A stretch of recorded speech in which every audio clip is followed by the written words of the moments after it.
Hey yo, coucou les gars, de retour pour une nouvelle vidéo. C'est encore moi, Eddie Kojan, mais tu peux m'appeler le professeur. Alors, j'ai pas mal de vidéos qui pourront t'aider à réussir ta procédure d'études en France et au Canada tout seul, sans passer par une agence, si tu es régulier sur cette chaîne et autonome. Donc, si tu viens de me découvrir, je t'invite à faire un tour sur ma chaîne, à regarder mon contenu, et si mon contenu te plaît, n'hésite pas à t'abonner à cette chaîne et à me laisser un pouce sur chaque vidéo que tu vas voir. Dans cette vidéo-là, on va parler aujourd'hui des 7 motifs de refus du visa étudiant et on verra comment les éviter. Donc je t'invite à rester jusqu'à la fin de la vidéo. Générique et c'est parti. De retour. Alors, pour entrer dans le vif du sujet, je vais vous afficher déjà à chaque fois que je parle les motifs de refus de visa sur le côté. J'ai ça en image, je vais vous le mettre pour que vous puissiez voir.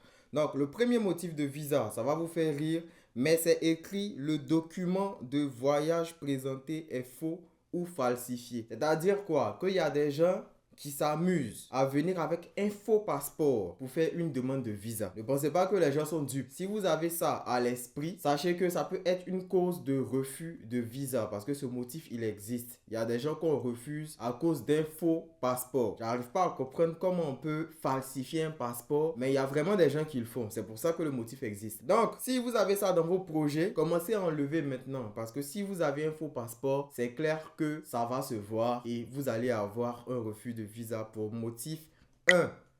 Ok, maintenant on va passer au motif 2. Le motif 2, qu'est-ce que ça dit? Ça dit: vous n'avez pas fourni la preuve que vous disposez de ressources suffisantes pour couvrir vos frais de toute nature durant le séjour en France, ou vous n'êtes pas en mesure d'acquérir légalement ces moyens. Bref, ce motif-là, ça fait plus allusion au garant financier. Voilà, généralement, ceux dont le garant ou le dossier financier n'est pas impeccable vont avoir ce genre de refus-là. Comment avoir un dossier financier impeccable? C'est le titre de ma prochaine vidéo. Je vais répondre à la question dans la prochaine vidéo. Donc, encore une fois, abonnez-vous et restez connectés à la chaîne. Mais en d'autres thèmes, si je veux faire un tout petit résumé, la personne qui va vous prendre en charge pour le visa doit toucher le triple de ce qu'il doit vous envoyer. Le minimum que le consulat vous demandera de prouver pour pouvoir avoir votre visa, il vous demandera de prouver que vous êtes en mesure de percevoir ou de recevoir au minimum 615 € par mois. C'est-à-dire, soit vous-même, vous allez faire un compte ou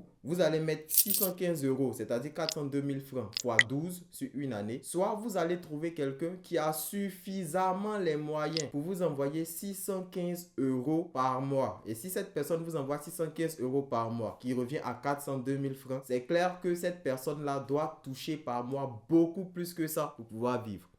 Donc, si les conditions ne sont pas satisfaisantes, on va vous coller un refus pour motif 2. Donc, quand vous voyez un refus qui vous dit que vous ne disposez pas de ressources suffisantes, c'est parce que votre dossier financier, il y a des choses à revoir. Vous voyez ou pas? Donc, je répète, ça va être le titre de ma prochaine vidéo. Je vais rentrer beaucoup plus en détail, vous donner beaucoup plus d'astuces. Donc, si vous n'êtes pas encore abonné, c'est le moment. Après ça, on va voir le motif 3. Le motif 3 dit: vous n'avez pas justifié de votre admission dans un établissement d'enseignement supérieur ou dans un organisme de formation professionnelle pour y suivre un cycle d'études. Ça, qu'est-ce que ça veut dire concrètement? En fait, lorsque vous allez bâtir votre dossier de visa, dans une autre vidéo, on verra la liste à fournir pour la demande de visa, ne vous inquiétez pas. Mais dans votre dossier de visa, on doit retrouver votre accord préalable d'inscription qui est délivré par Campus France. Et ça, bizarrement, il y a certaines personnes qui oublient de mettre ça. C'est-à-dire, ils font une demande de visa étudiant sans mettre la preuve qu'ils sont acceptés dans une école. S'il n'y a pas de preuve que tu es accepté dans une école, tu demandes un visa d'études, pourquoi?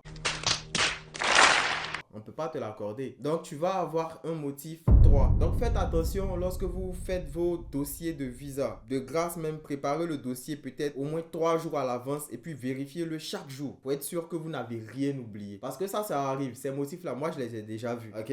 Donc, on va passer au motif 4. Le motif 4, c'est le motif le plus courant.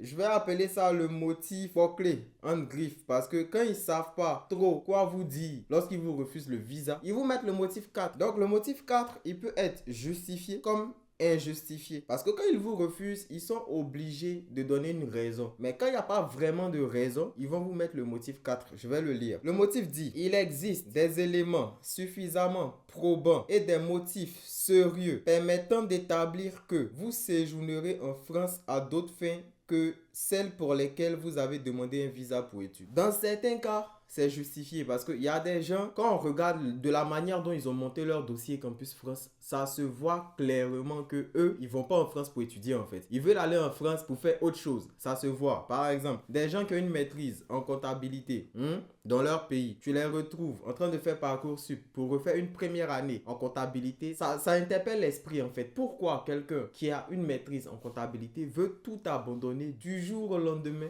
comme ça pour venir tout refaire à zéro en France? Donc faites attention lorsque vous montez vos dossiers, et surtout ceux qui candidatent dans les universités privées, faites très attention parce que généralement dans vos cursus là, ceux qui vont au privé, les moyennes ne sont pas satisfaisantes. C'est pour ça que la majorité vont au privé. Mais ne pensez pas que quand vous allez au privé c'est un moyen d'échapper, parce qu'au visa ça vous rattrape. Généralement c'est des gens qui ont des 9 de moyenne, des 10, des 11, 10, 11 encore, 11 même ça va. Mais quand tu as les 10, 11 et puis on regarde dans ton cursus, tu as laissé les écoles pendant au moins 4 ans, 5 ans, et puis du jour au lendemain tu arrives, tu veux t'inscrire dans une école privée, ça porte à confusion. Voilà. Donc quand vous montez vos dossiers, il faudrait qu'il y ait une cohérence, parce que une toute petite incohérence va vous donner un motif 4.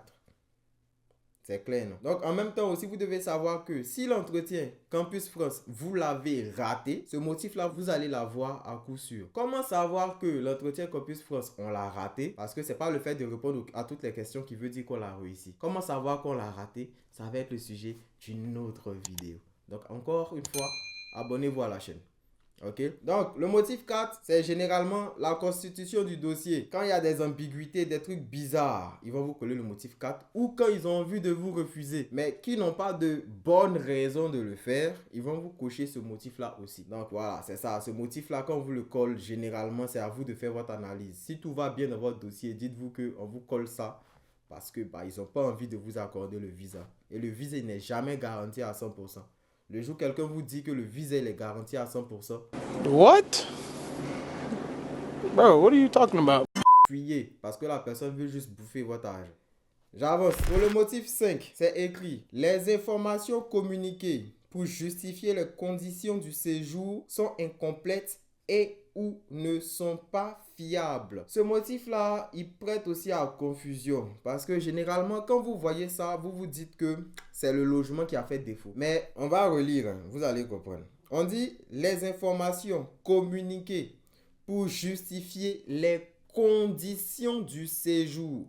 Quand on parle de conditions de séjour, là, c'est pas seulement où vous allez vivre, ou c'est pas seulement où vous allez habiter. Donc, conditions de séjour, là, c'est est-ce que quand on a regardé votre dossier de garant aussi, là, est-ce qu'on est sûr que la personne là va vous envoyer? Parce que si on n'est pas sûr que la personne va vous envoyer l'argent là par mois, c'est que les informations que vous avez fournies sont pas fiables. On est d'accord? Parce que si vous n'avez pas d'argent pour vivre en France, il est clair que vous allez avoir de mauvaises conditions de séjour. On est d'accord? Donc, vous voyez le lien. Voilà. Donc, ce motif là, il peut vous le coller pour deux raisons. Première raison, parce que effectivement le logement c'est pas ça, le logement il n'est pas décent, il est trop loin de votre école ou ce genre de choses. À quelle distance le logement doit être de l'école? Ça va être un sujet de vidéo lorsque je vais parler de comment trouver un logement en France. Donc si t'es pas abonné, c'est clair que tu vas rater beaucoup de choses. Ok, voilà. Donc ils peuvent vous coller ce motif là si au niveau du logement c'est bizarre, ou si ils ont des doutes que le garant que vous avez fourni là, il va pas vous envoyer l'argent en question chaque fin du mois. Et si ils ont un doute sur ce fait là, c'est que ce que vous avez fourni n'est pas fiable. Parce que pour que ce soit fiable, ils doivent avoir la certitude à 100% que l'argent là, vous allez recevoir. C'est pour ça, dans la majeure partie des cas, si vous le pouvez, prenez des garants qui font partie de votre famille. Parce qu'on sait que si c'est un membre de votre famille, votre papa, votre maman, la personne ne peut pas vous laisser mourir de faim. On est d'accord. Mais si vous n'avez pas eu la chance d'avoir des parents qui sont nantis en griffe, vous pouvez prendre une autre personne. Il y a des gens qui ont pris des garants qui n'ont rien à voir avec eux. C'est-à-dire eux-mêmes ils sont calés au pays,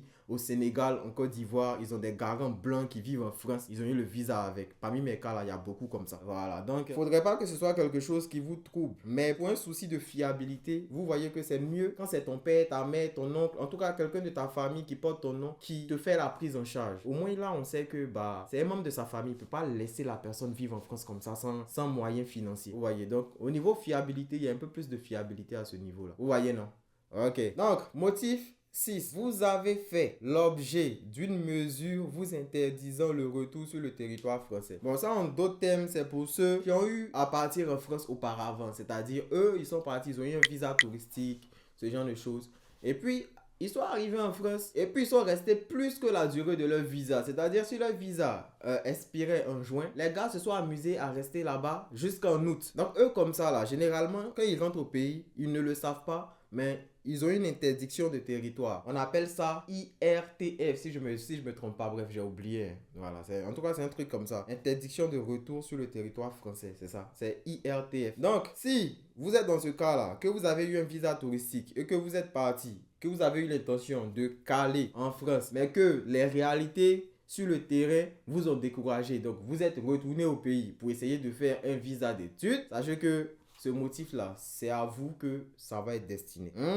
Ok, donc j'avance. On a maintenant le dernier motif, le motif 7. Vous présentez un risque de menace pour l'ordre public, la sécurité publique, la santé publique. Bref, pour représenter un risque pour l'ordre public, vous devez avoir un casier judiciaire. Voilà, c'est-à-dire que les mecs, ils ont fait des enquêtes qu'on a regardé là. Vous avez un casier judiciaire, vous avez commis des crimes auparavant et tout. Vous représentez un risque pour l'ordre public. Ou vous êtes en griffe terroriste.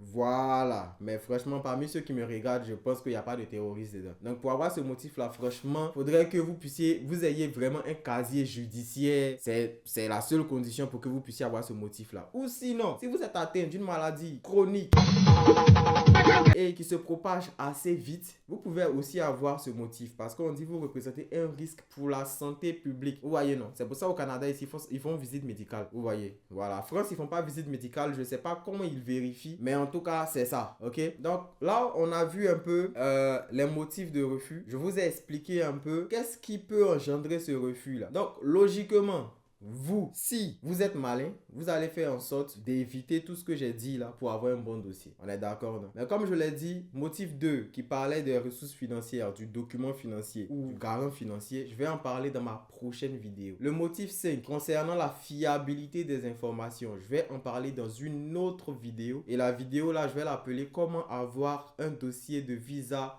cohérent. Ça va regrouper le motif 4 et le motif 5 parce que c'est le motif Janju en griffe qu'on retrouve partout. Donc d'ici là, restez abonnés et on s'attrape pour une prochaine vidéo.